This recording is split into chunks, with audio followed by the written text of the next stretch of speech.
निगम पार्षद पीडी पांडे, पांडव नगर के बहुत ही पुराने कार्यकर्ता और PLA 1 लक्ष्मी नगर विधानसभा के बड़े भाई गोविंद अग्रवाल, पूर्व मंडल अध्यक्ष वीरभद्र भाई और यहाँ तमाम उपस्थित कार्यकर्ता बंधु। इसमें से मैं मैक्सिमम लोगों का मेरा नाम से परिचय है और अध्यक्ष जी ने बताया कि समय की एक मर्यादा है। इस मर्यादा को ध्यान में रखते हुए आप सभी कार्यकर्ता जिनके कंधे में भारतीय जनता पार्टी पांडव नगर में लड़ाई लड़ती है और आपके चेहरे से भारतीय जनता पार्टी को जानते हैं, यहाँ उपस्थित सभी कार्यकर्ताओं के चरण में मेरा नमन है।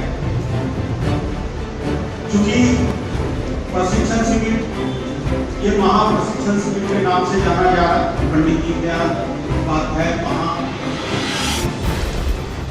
और पूरे देश में मंडल अनुसार ये कार्य चल रहा है।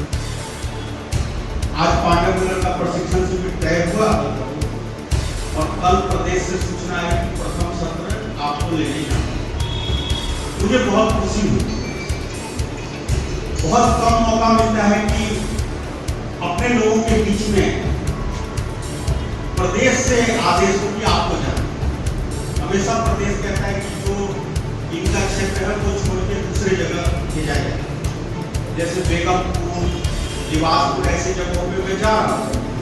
लेकिन कल पता नहीं जो भी कारण रहा हो, मुझे कहा गया कि आपको पांडव नगर में जाना है।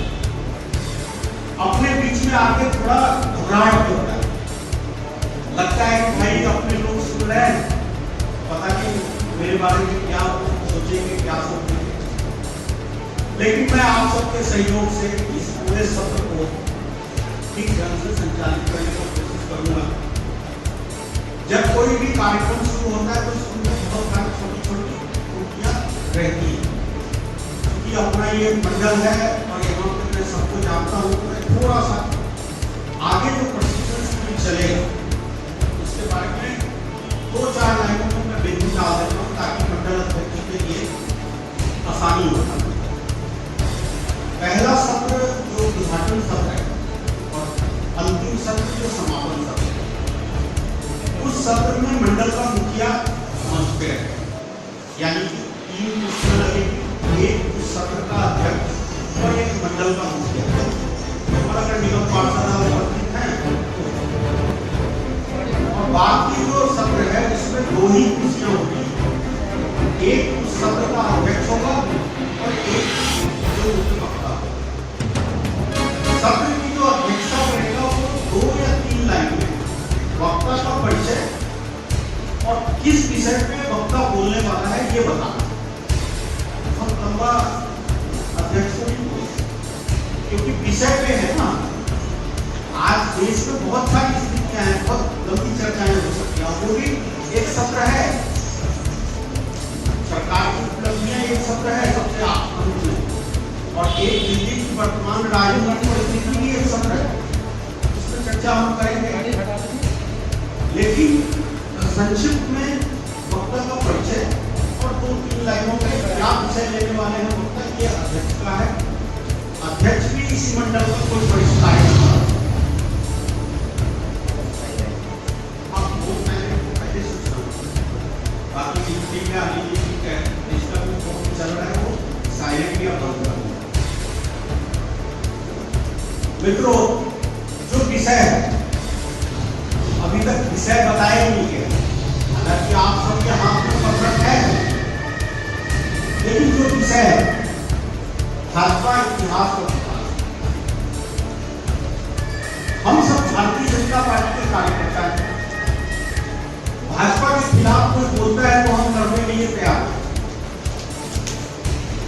चुनाव होता है तो कई जगह से ये खबरें आती है कि मारपीट हो गया, हमारे 4 कार्यकर्ता थाने में पड़। आखिर भाजपा है क्या? हम किस लिए लड़ाई लड़ते हैं?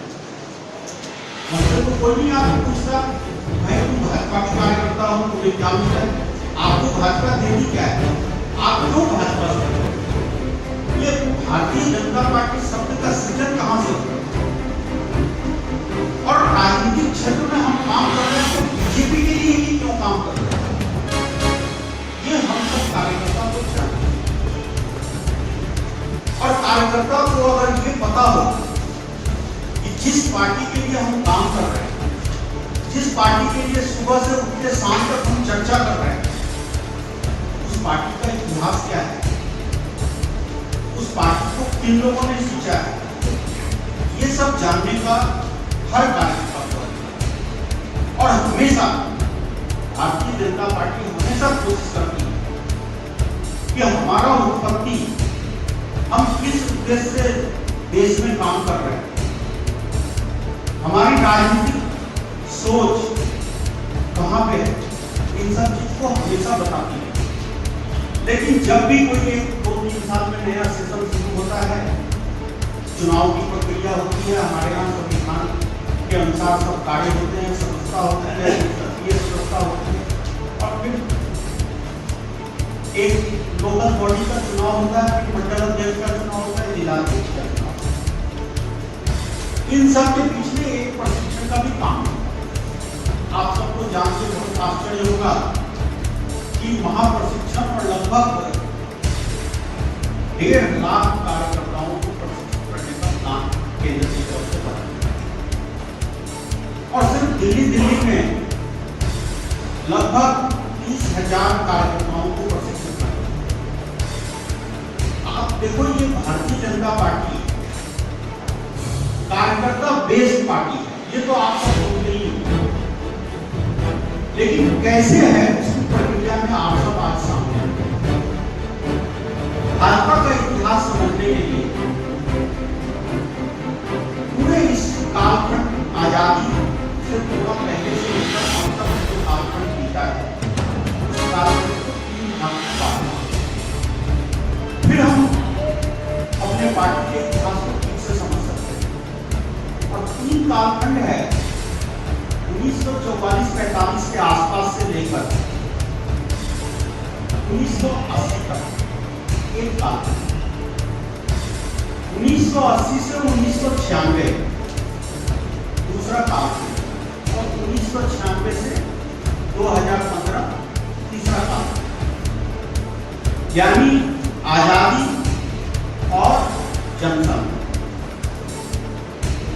और उसके बाद भाजपा की स्थापना हुई 1980 में, और फिर 1996 में पहली बार हमें सत्ता मिली। तो ये 3 कालखंड को अगर हम ठीक से देखेंगे तो हमें समझ में आएगा कि हमारी पार्टी का क्या इतिहास है, हमारी पार्टी किस प्रकार से एक दिन संघर्ष करके आज स्थान। तो मित्रों, मैं सबसे पहले 1944-45 के आसपास आता हूँ, और वहां से मैं लगभग आपको बताना चाहूँगा। आप सबके हाथ में पत्रक है, उसमें एक बुक है, उसमें भी भाजपा का इतिहास विकास लिखा है। और भाजपा का इतिहास विकास 40 मिनट में नहीं बताया जा सकता, कुछ मुद्दों पे मैं प्रकाश डालूंगा और आप सब के साथ उसको अध्ययन करूंगा। एक शख्सियत भारत में जाना जाता है, और अगर भाजपा का नाम लिया जाए तो सीधा सीधा एक व्यक्ति याद आता है। हमने से कोई व्यक्ति खड़ा होकर बता सकता है वो कौन व्यक्ति है कि जब हम भारतीय जनता पार्टी या जनसंघ का नाम लेते हैं तो उस व्यक्ति का नाम और तस्वीर हमारे सामने दिखता है। सीनियर के बजाय जो व्यक्ति पहली बार प्रशिक्षण शिविर में आए, पहला ऑप्शन उनका होगा, फिर मंडल के कार्यकर्ता का होगा और फिर सीनियर का होगा।